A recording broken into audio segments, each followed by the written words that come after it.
Hi நண்பர்களே, இன்றைக்கி நம்ம வீட்டில் என்ன சமைக்க போகிறோன்னா, இன்றைக்கி சண்டே ஸ்பெஷல்லாம் ஒன்றும் இல்லை. ரசம் வைக்க போகிறேன்.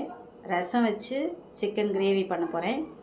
என்ன செய்ய போகிறேன்றதை வாங்க பார்க்கலாம்.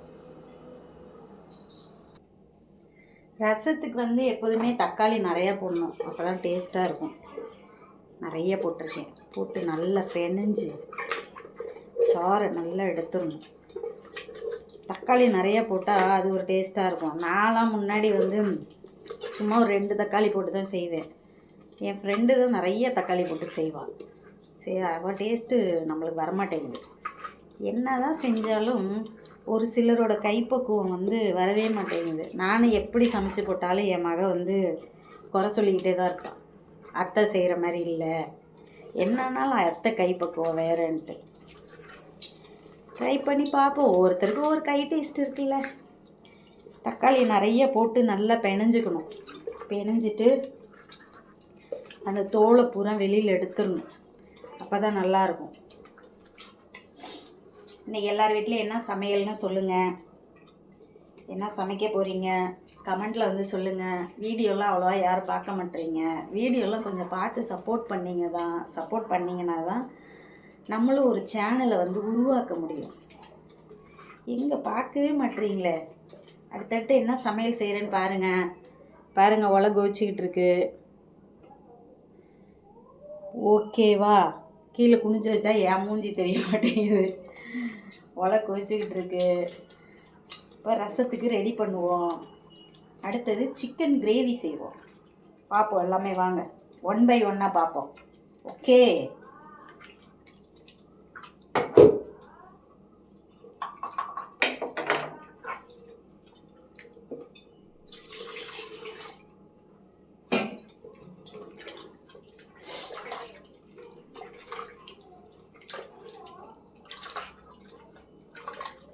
என்னடா அடிக்கடி லூஸ் மாதிரி சிரிக்கிறேன்னு நினைக்காதீங்க. நிறைய பேர் லைவில் என்னை அதான் சொல்கிறாங்க, லூஸுடா இது அப்படின்றாங்க, மெண்டல்டா இது அப்படிங்கிறாங்க.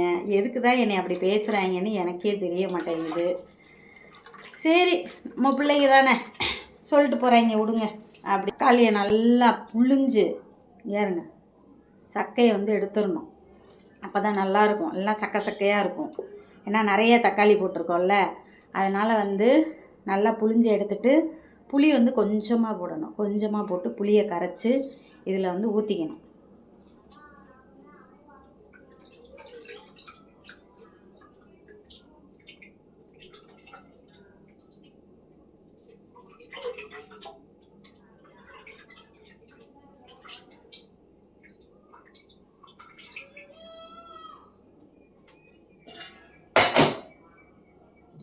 புளி கொஞ்சமாக போட்டிருக்கேன் பாருங்கள். புளி கொஞ்சமாக போட்டிருக்கேன். புளியும் அதிலேயே கரைச்சி ஊற்றிக்கணும்.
மிளகாலாம் இந்த காம்பெலாம் எடுக்கக்கூடாது. காம்பு எடுத்தால் அது ஒரு மாதிரி இருக்கும், காம்போடு போட்டோம்னா ரசம் வந்து செம்ம டேஸ்ட்டாக இருக்கும். இதுவும் என் ஃப்ரெண்டு சொல்லி கொடுத்தது தான்.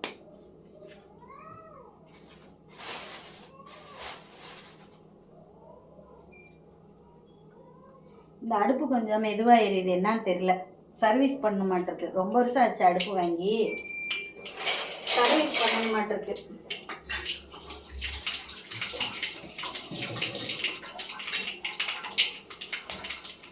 எங்கள் வீட்டில் ஜன்னல்லாம் திறக்க முடியாதுங்க, ஜன்னலை திறந்தா சாய் ஓடி போயிடும் வெளியில், அதனால் ஜன்னல்லாம் சாத்தி தான் இருக்கும்.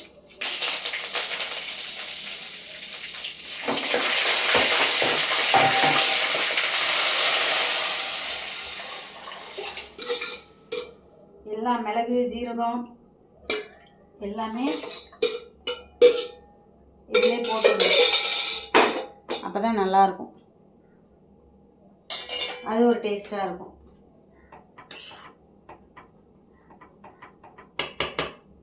சோறு வெந்தோடனே சிக்கன் இதில் தாளிச்சு விடுவேன். ஏன்னா பெரிய அடுப்பு என்னன்னு தெரில, மெதுவாக எரியுது. கொஞ்ச நாளாகவே அது மெதுவாக தான் எரியுது, இன்றைக்கின்னு இல்லை, கொஞ்ச நாளாகவே மெதுவாக தான் எரியுது.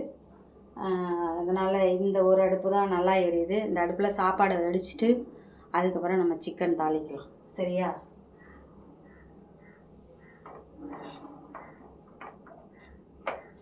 மீன் குழம்பு சூப்பராக வைப்பேங்க நான்.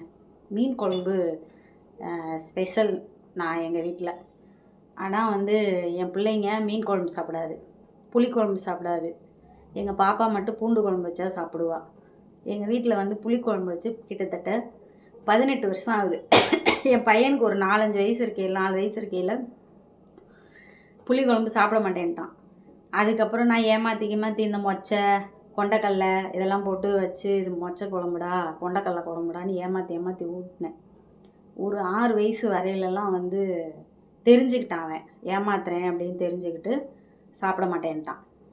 புளிக்குழம்பே சுத்தமாக நம்ம வீட்டில் வந்து கிடையவே கிடையாது. புளிக்குழம்புன்றதுக்கு வேலையே இல்லை. பக்கத்து வீட்டில் யாராவது புளிக்குழம்பு வச்சா ஒரு கிண்ணி எடுத்துகிட்டு போய் நிற்பேன், கொஞ்சோண்டு எனக்கு புளிக்குழம்பு கொடுங்க ப்ளீஸ், சாப்பிட்டு ரொம்ப நாள் ஆச்சு அப்படின்னு சொல்லிட்டு பக்கத்து வீட்டில் போய் ஓசி வாங்கி திம்பேன். என் நிலமை அப்படி இருக்குது. ஏன்னா வச்சா பிள்ளைய சாப்பிடாது, கீழே தான் ஊற்றணும். நம்ம அந்தளவுக்கு நம்ம வசதியானவங்க கிடையாது. ஏன் புளிக்குழம்பு வச்சுட்டு வைக்கிறதே இல்லை, எப்போ பார்த்தாலும் சாம்பார் சாம்பார் சாம்பார் சாம்பார். ரசமும் சாப்பிட மாட்டான், ரசம் தொடவே மாட்டான். தயிர் சாம்பார். நான்வெஜ் கொடுக்குறீங்களா ஊந்து விளாடுவார். டெய்லி நான்வெஜ் எடுக்கிறதுக்கு நான் எங்கே போவேன்? அதனால் நான்வெஜ்லாம் எடுக்க மாட்டேன். சாம்பார், தேங்காய் சாதம், புளி சாதம், லெமன் சாதம், தயிர் சாதம், இதுதான் எங்கள் வீட்டில் எப்பயுமே. எல்லாம் என் நிலமை பாருங்கள், என்ன பண்ணுறது?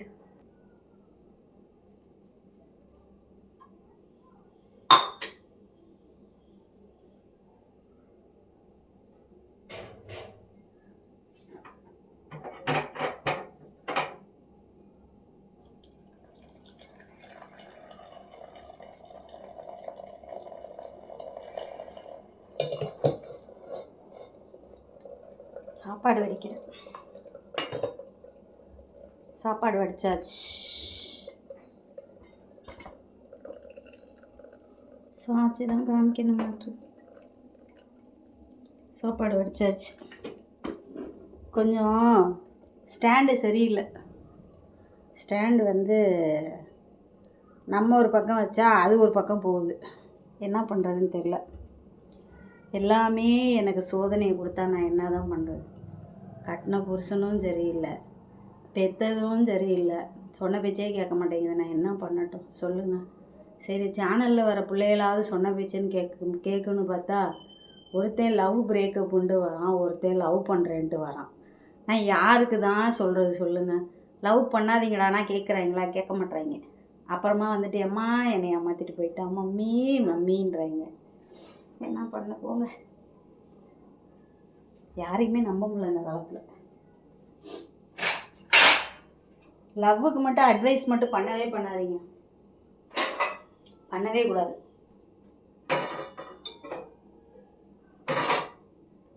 ஒரு பயலும் சொன்ன பேச்ச பொம்பளை பிள்ளையும் கேட்காது, பயலும் கேட்க மாட்டேன்.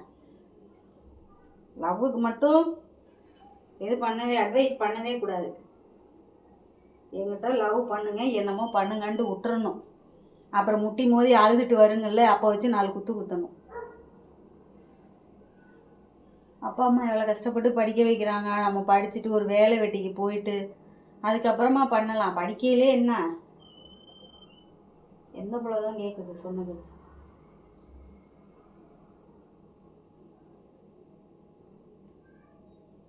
நுர விடுது. இப்போ தான் நுர விட்டோன்னே தூக்கி அதில் ஊற்றி தலையில் 4 தட்டு தட்டி கொண்டு போய் டைனிங் டேபிளில் வச்சிடணும். அடுத்து சிக்கனை தாளிக்கணும். தாளிப்போம் இருங்க.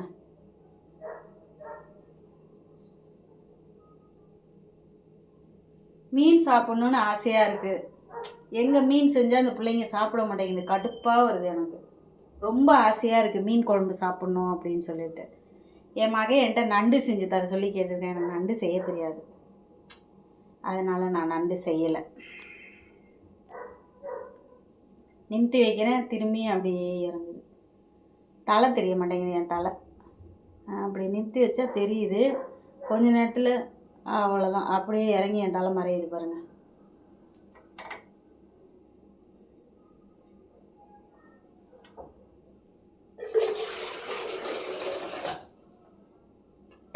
மணக்க மணக்க ரசம் ரெடி.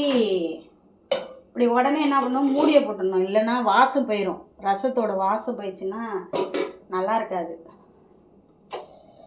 என்னடா சொரிஞ்சிக்கிட்டே இருக்கேன்னு பார்க்காதீங்க, வேர்க்குது, பயங்கரமாக வேர்க்குதுங்க பாரு. நான் நிமித்தி வச்சாலும் இது என்ன பண்ணுது, இறங்கிக்குது. டென்ஷன் பண்ணுறீங்க மைலாட்.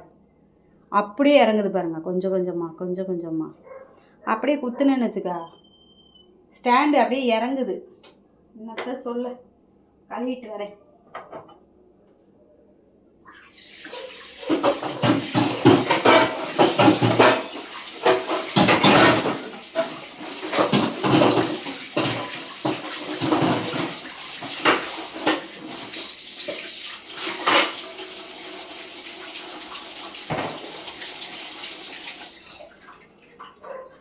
ரசம் தாளித்து அதே குண்டான்லே வந்து இப்போ நான் சிக்கன் செய்ய போகிறேன். அதுக்கு முதல்ல சட்டியை வச்சுக்கணும்.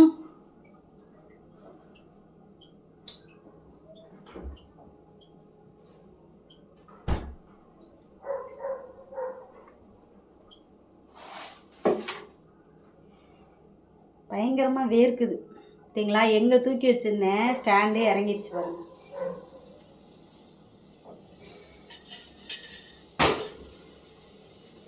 எனக்கெல்லாம் யாருமே இல்லைங்க, சாப்பிட்டியான்னு கேட்கக்கூட யாருமே கிடையாது. நான் ஒரு அனாதை. எனக்கு 2 குழந்தைங்க இருக்காங்க, 2 பசங்க இருக்காங்க, பொண்ணு 1 பையன் 1 இருக்காங்க. என் பையன்லாம் எனக்கு விவரம் தெரிஞ்சு இல்லை, அவன் பிறந்ததுலேருந்து 22 வயசு ஆக போது இப்போ வரலையும் என்னை சாப்பிட்டியாமான்னு கேட்டதில்லை. அப்படியே அவங்க அப்பா மாதிரியே இருக்கான். அவங்க அப்பா இப்படி தான் இருப்பான், மனுஷங்களை அண்டவே மாட்டான்.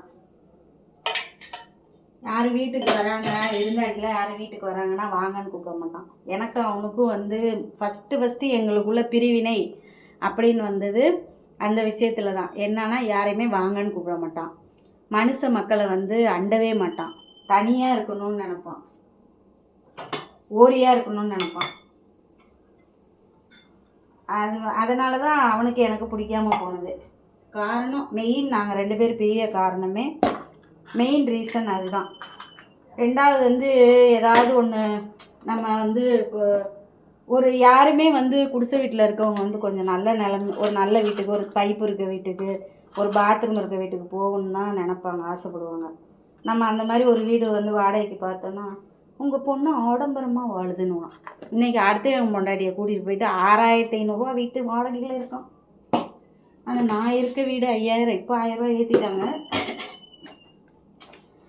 என்ன, நான் வந்து 4000 வீட்டில் குடியிருந்தப்போ ஆடம்பரம்னு சொன்ன ஒரு ஆள் இன்றைக்கி அடுத்த பொண்டாட்டியை கூட்டிகிட்டு போயிட்டு 6500 குடியிருக்காங்க. என்ன சொல்ல, ஒன்றும் சொல்கிற மாதிரி இல்லை. கடவுள் நம்ம தலையில் அவ்வளோதான் போட்டிருக்காரு. நம்மளுக்கு வந்து குடும்ப வாழ்க்கைன்னு ஒன்று கிடையாது. நீ இப்படியே கடடி, அனாதையாகவே கடடி அப்படின்னு எங்கள் அப்பா முருகன் சொல்லிட்டார்.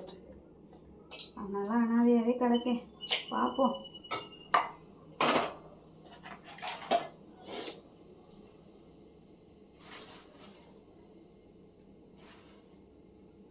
கடவுள் வந்து நமக்கு நல்ல வழியை காட்டாமையே போயிட போகிறாரு.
வீடியோ பார்க்குற எல்லாருமே அவங்கவுங்க வீட்டில் என்ன சமையல்னு சொல்லுங்கள்.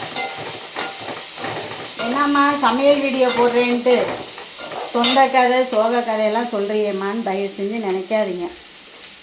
எனக்கு உங்களை விட்டால் யார் இருக்கா? நீங்கள் தானே எனக்கு எல்லாமே. அப்போ உங்கள்கிட்ட தானே நான் சொல்ல முடியும் என்னோடய சொந்த கதை சோக கதையெல்லாம்.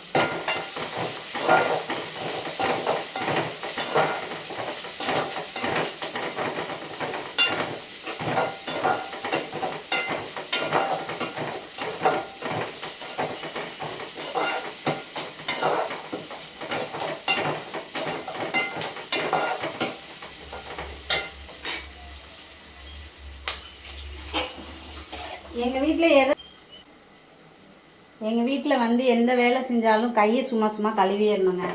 ஏன்னா எங்கள் வீட்டில் வந்து பூனை இருக்குது. அதனால் எங்கே பார்த்தாலும் பூனை முடி இருக்கும். அதனால் நான் சும்மா கை கழுவுவேன்.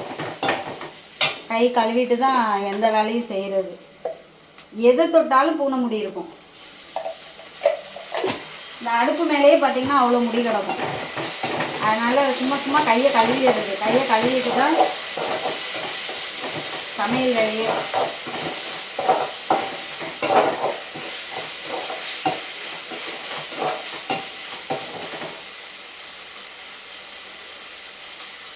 வேறுங்க தெரியுதா? முடி பூனை முடி. அது பூனை முடி வந்து வயிற்றுக்குள்ளே போனால் வியாதியாம்.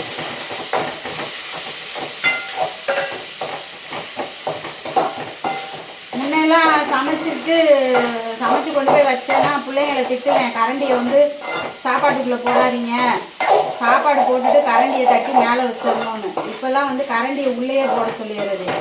ஏன்னா கரண்டியை நம்ம மேலே வச்சோன்னு வச்சுக்கோங்களேன், எங்கள் சாய் வந்து வாயை வச்சிரும். மூந்து பார்த்துட்டு வாய் வச்சிரும்.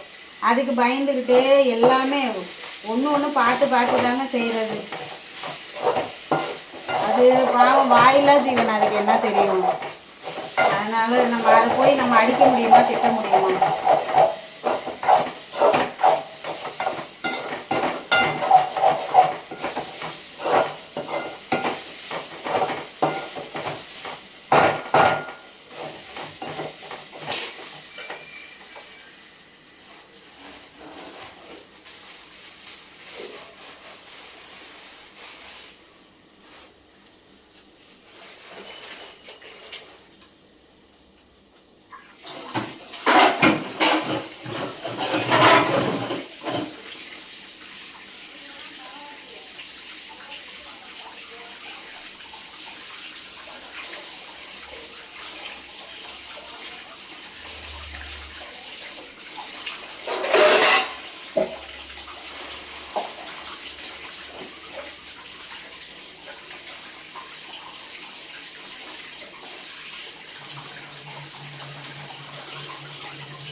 சிக்கன் கழுவுனேன்.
காலைல 5:30க்கு எந்திரிச்சு ரேப்பிட்டோ ஓட்ட போயிட்டேன்.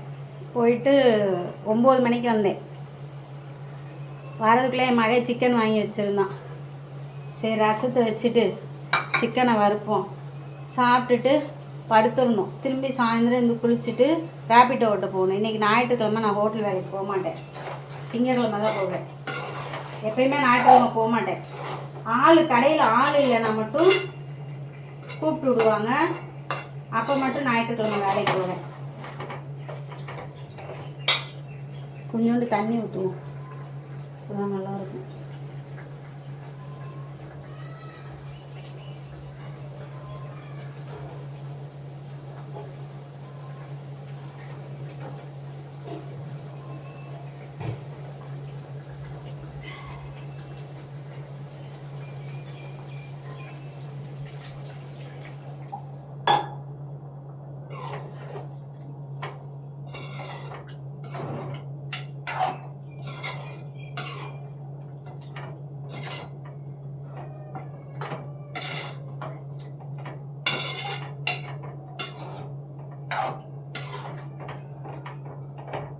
என் மகன் எதுக்கு லெக் பீஸ் வாங்கிட்டு வந்தான்னு தெரியல. இங்கே இருங்க, லெக் பீஸ் வாங்கிட்டு வந்திருக்கான். 65 போட வாங்கிட்டு வந்தானா என்னன்னு தெரியல. நான் கிரேவியில் போட்டு எனக்கு திட்டினாலும் திட்டுவாங்க.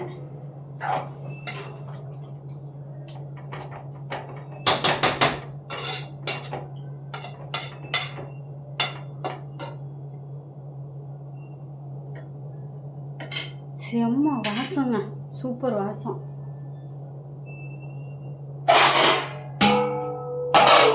போட்டு மூடியாச்சு, வேகட்டும். நம்ம அடுத்து என்ன பண்ணலான்னா, சாய் குட்டிக்கு வந்து மீன் வேக வைக்க போகிறோம்.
மீனை கழுவி சாய்க்கு வேக வைப்போம்.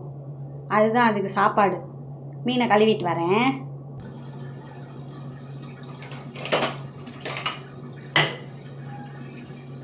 சாய்க்கு மீன் இது வேக வச்சேன்னா 2 நாளைக்கு வச்சுக்குவேன். அதுக்கு தான்.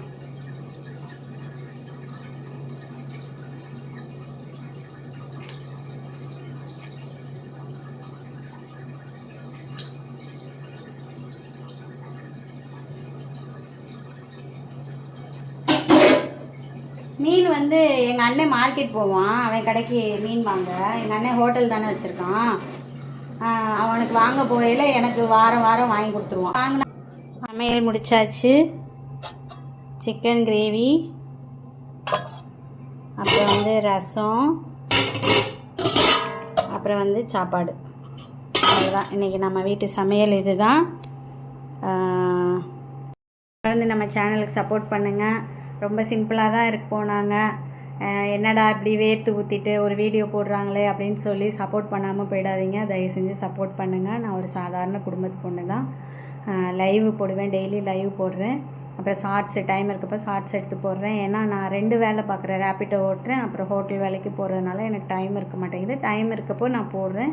எனக்கு சப்போர்ட் பண்ணுங்கள் நண்பர்களே. என்னோடய சேனலை உங்கள் ஃப்ரெண்ட்ஸ் எல்லாருக்கும் ஷேர் பண்ணுங்கள். பாய் நண்பர்களே.